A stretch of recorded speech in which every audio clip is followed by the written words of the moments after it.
Hello guys, நம்ம இந்த வீடியோவில் எதை பற்றி பார்க்க போகிறோம் அப்படின்னா, செந்தில் பாலாஜிக்கு வந்து பார்த்திங்கன்னா காவேரி மருத்துவமனையிலே போயிட்டு உள்ளே தூக்கலாம் அப்படின்ற மாதிரி அமலாக்கத்துறையினர் ஒரு செய்தியை வெளியிட்டிருக்காங்க. அதை பற்றி தாங்க இந்த வீடியோவில் நம்ம முழுமையாக பார்க்க போகிறோம். என்ன நடந்தது அப்படின்னா, செந்தில் பாலாஜி விசாரணை கண்டிப்பாக செஞ்சே ஆகணுங்க. 27ஆம் தேதி அவருக்கு வந்து பார்த்திங்கன்னா நீதிமன்றத்தில் ஆஜர் பண்ணி ஆகணும். அதற்கு வந்து பார்த்திங்கன்னா ப்ராப்பரான டாக்குமெண்ட் எல்லாமே வேண்டும். ஆனால் வந்து பார்த்திங்கன்னா செந்தில் பாலாஜி வந்து பார்த்திங்கன்னா மருத்துவர்கள் வந்து பார்த்திங்கன்னா சந்திக்கவே விடுறதில்லைங்க. ஏன் அப்படின்னா அவர் வந்து பார்த்திங்கன்னா அமலாக்கத்துறையினரை சந்திக்குவதற்கு நேரமில்லை அப்படின்ற மாதிரி. இப்போ நம்ம வந்து பார்த்திங்கன்னா பெரிய ஆளுங்களை ஒருத்தரை சந்திக்க போகணும் அப்படின்னா அவங்களுக்கு டைம் இல்லை அப்படின்னு சொல்லிட்டு ஒதுக்கிடுவாங்க. அதை போலவே அதை பார்த்தீங்கன்னா அமலாக்கத்துறையினரையும் ட்ரீட் பண்ணலாம் அப்படின்னு செந்தில் பாலாஜி தரப்பு நினைக்கிறாங்க, திமுகவினர் நினைக்கிறாங்க. ஆனால் செந்தில் பாலாஜி ஒரு விசாரணை கைதி அப்படின்றதையே மறந்துட்டாங்க. நாம் அமலாக்கத்துறையினர் சொல்கிறத கேட்டு தான் செந்தில் பாலாஜி நடக்கணுன்றதே மறந்துட்டு மருத்துவர்கள், காவேரி மருத்துவர்கள் திமுகவின் கைக்கூலிகளாக வேலை செய்வதாக வந்து பார்த்திங்கன்னா செய்திகளில் சவுக்கு சங்கர் வெளியிட்டிருக்காருங்க. இதனால் இனி வந்து பார்த்திங்கன்னா தாமதிக்க முடியாது. ISSO அமைப்பு மூலம் கொண்டு கட்ட அமலாக்கத்துறையினர் வந்து பார்த்திங்கன்னா செந்தில் பாலாஜி டெல்லிக்கு தூக்கிட்டு போகிறதுக்கான வாய்ப்புகள் கூட இருக்குங்க.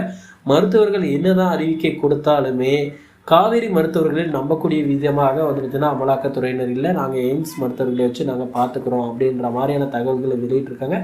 இனிமேலும் வந்து பார்த்திங்கன்னா அமலாக்கத்துறையினர் தயக்கம் காட்ட மாட்டாங்க. கிட்டத்தட்ட 118 கேள்விகள் அப்படின்னா ஒரு கேள்வி கூட இன்னும் வந்து பார்த்திங்கன்னா நம்ம செந்தில் பாலாஜி வந்து பார்த்திங்கன்னா ஆன்சர் பண்ணாமல் இருக்காருங்க. இதனால் உடனடியாக அந்த கேள்விகளெல்லாம் கேட்கணும் அப்படின்னு அமலாக்கத்துறையினர் இருக்காங்க.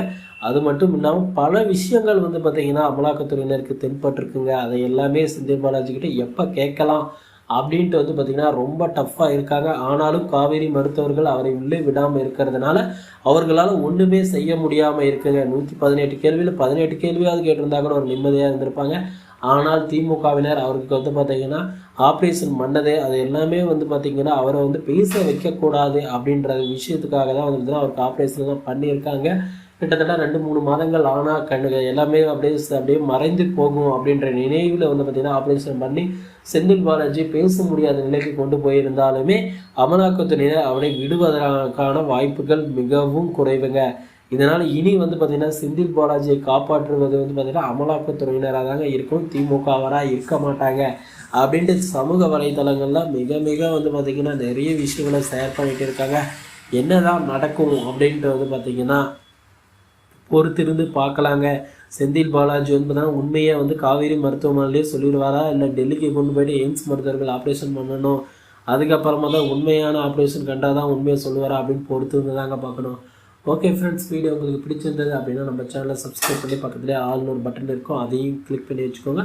அப்போ தான் நான் போடக்கூடிய அடுத்தடுத்த வீடியோக்கள் உங்கள் மொபைலுக்கு நோட்டிஃபிகேஷன் வரும் ஃப்ரெண்ட்ஸ். தேங்க்யூ.